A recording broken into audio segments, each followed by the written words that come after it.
Who am I? Well, that's an interesting question. And I believe if a person will start to study that and look for the answer, they'll find it. See, I think we live simultaneously on three planes of understanding. We're spiritual creatures, we have an intellect, and we live in physical bodies. Okay. But because we lack awareness or understanding of who we are, we're totally locked into a physical world, and we let things outside of us control us. 95% of the population are reacting to life. They're not really living at all. Don't waste your damn life. And then you think, well, why would people be resistant to that message? It's like, well, you really want to wake up and figure out that you're wasting half your life? And you know, when people do that kind of wasting, they actually hate it. It's like, so it's painful. It's painful to recognize that. I believe that all of us came here with something. All of us showed up to give something, and that nobody's going to give that service that you have to give. No one's going to produce your product. No one's going to write your book. No one's going to open your academy. No one's going to begin to create your daycare with a special curriculum to help to cultivate the high self-esteem in our children. That's your idea. And if you don't bring your idea out here, when you die, all of us will suffer because we've been deprived of your genius because you allowed butt to keep you in the bleachers and not pursuing your greatness. You take it to your grave with you. And that's what most people do. Our imagination, there's a power flowing into our consciousness. And through our imagination, we build the image of what we want. This is the dream. I see what I want. And I've got this beautiful dream. I impress it upon the subconscious, and it turns into a desire. So you don't get what you want, you get what you desire. Waddell's pointed out in Science of Getting Rich, the desire is the effort of the unexpressed possibility within, seeking expression without, through your action. Well, that desire is expressed through the instrument of the body because it changes the vibration of the body's in. The vibration causes you to act, and the action sets up an attraction. And it's the action-attraction that alters the results. You may not be able to do all you find out. I understand that. You may not be able to do all you find out, but you should find out all you can do. See, you don't want to wind up at the end of your life and discover that you've lived only 1/10 of it. And the other 9/10 went down the drain. Not for lack of opportunity, for lack of information. If you fall down 100 times in a day, what does it matter? For a committed man, there is no such thing as failure. If you fall down 100 times, 100 lessons to be learned. If you commit yourself like this to creating what you really care for, now your mind gets organized. Once your mind gets organized, the way you think is the way you feel, your emotion will get organized. Once your thought and emotion is organized, your energies will get organized in the same direction. Once your thought, emotion and energies are organized, your very body will get organized. Once all these four are organized in one direction, your ability to create and manifest what you want is phenomenal. You are the creator in many ways.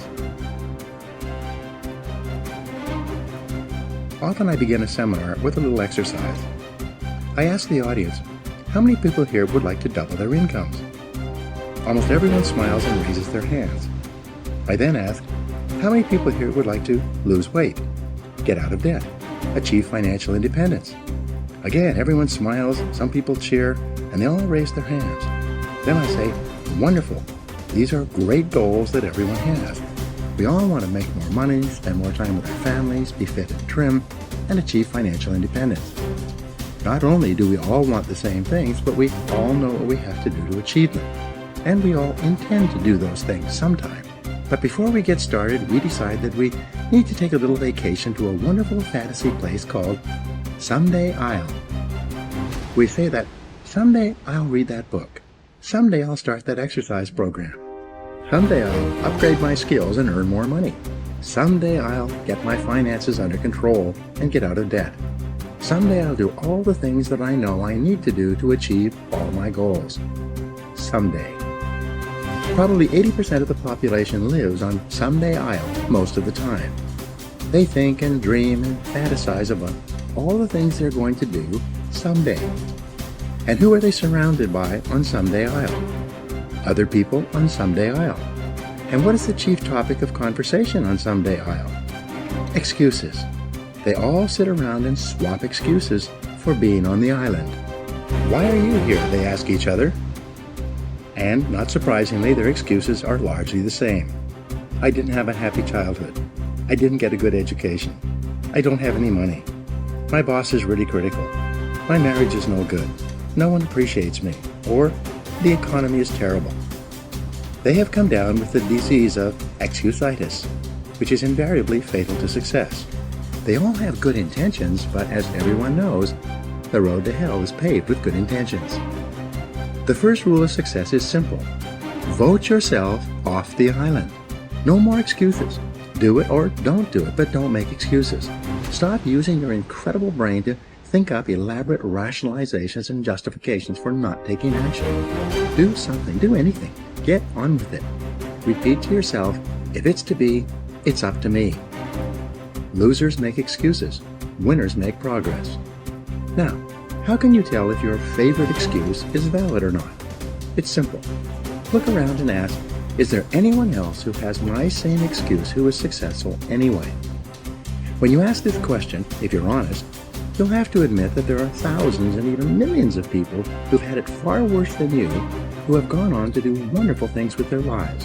And what thousands and millions of other people have done, you can do as well, if you try. It's been said that if people put as much energy into achieving their goal as they spend making up excuses for failure, they would actually surprise themselves. But first, you have to vote yourself off the island. Here's how to really cash in on this year. Number one, get serious. Life is serious. We call it life or death. Somebody asked me one time if I had a good description of life. I said, yes, I think I've got a good one. Life is the struggle to keep death at a respectable distance. Right? Death seems to want to move in prematurely. If you want to live a good, long, flourishing life, you got to push back. You can't just give in. You got to push back. And we're dealing with some serious matters here. So we can't just, tell the latest 10 jokes and just go home. We're not here to entertain. We're here to instruct. We're here to grow. We're here to learn. We're here to get the best we possibly can. Serious. Life is serious. The future is serious. One ancient novelist said, these are the best of times and these are the worst of times. And for some of those who came across this platform at the extravaganza, $1 million a year incomes, for them, it's the best of times. But I want you to know that while they're getting the diamonds and the millions, there are a lot of people around the world, for them, it is the worst of times. The best of times and the worst of times. That's called serious matter. How come such a difference from those who can reach such incredible heights and those who haven't yet found the answers for their life and their health and their future? We just have to ponder that and let that give us a note of seriousness, a note of seriousness. It's serious whether you win or lose. It's serious whether you succeed or fail. It's serious whether you've got a good future carved out for yourself or you do not have. These are serious matters. Matters of the heart are serious. Matters of income are serious. Matters of supporting your family, serious. See what you can do, touch the lives of as many people as you can possibly touch. Number one was get serious. Here's number two, get smart. That's what these journals are for. That's what pad and pencil's for. That's what taking notes is for. See if you can't increase your ability to comprehend ideas, information that can be life-transforming. Don't miss the opportunity to learn. Take a good key phrase home, use it in your training. Don't be lazy in learning. Don't be casual in learning. Develop a whole new intensity for the 90s that you're not going to miss the information. You're not going to miss the stories. You're not going to miss the details. Get smart. Here's a couple of parts to it. Number one, your own personal experience. Right? If you've had a bad week, just sit down and ponder that for a while. Study it. See if you can't pick up some ideas from a poor week and then make a better week. Okay? Learn from your own experiences. One way to learn to do it right is do it wrong. And that's one way to learn to do it right. Do it wrong. Now the key is don't let it take too long. If you've done it wrong for a year, we suggest that's long enough. You don't need another year just to prove a point. No, 1 year is enough. Learn from your own experience. Try as hard as you wish, you cannot be happy unless you believe in yourself. Work with all the strength at your command, and you cannot accumulate more than barely enough to live on unless you believe in yourself. The one and only person in all this world through whose efforts you can be supremely happy under all circumstances, and through whose labor you can accumulate all the material wealth that you can use legitimately, is yourself. Self-confidence might rightly be understood as the backbone of Hill's success system. But despite how crucial it is for prosperity and happiness, this characteristic is significantly underdeveloped in most individuals. The majority of human beings in today's world move through life aimlessly and dejectedly, casting their eyes on the ground rather than up and ahead to the financial, spiritual, and emotional riches they could claim. They allow external opinions to dictate how they see themselves and how they see the world. Their passivity permits negative thoughts to infiltrate their subconscious mind, which then undermines them by working to translate those dominating ideas into reality. As a result, people without self-confidence drift through life, endlessly dissatisfied with their circumstances and using this unrest as an alibi for their poor self-regard. The time for self-doubt and self-criticism is over. Your faith in yourself and your ability to attain your chief desire make the difference between your success and failure. Hanging in the balance are your emotional and financial security. Today, this very minute, you begin a journey of discovering, acknowledging, and sharing your strengths so that you can retain the energy and motivation you need to achieve your goals. With a strong sense of self-worth, no amount of poverty can keep you from success. Confidence is a state of mind necessary to succeed, and the starting point of developing self-confidence is definiteness of purpose. When you recognize that you are not powerless to change your circumstances, that regardless of your material resources, you have a priceless asset in your thoughts that can be directed toward achieving exactly what you want in life, your motivation and your ability to accomplish more in life will greatly improve. You will realize that you, not anyone or anything else, are the master of your fate and the captain of your soul. Something unpleasant happens to you during the day. Go to the mirror and say, "I love you anyway." Because events come and go, but the love that you have for yourself can be constant. And it is the most important quality you possess in your life. If something wonderful happens, go to the mirror and say thank you. Acknowledge yourself for creating this wonderful experience. You can forgive in the mirror too. Forgive yourself and forgive others.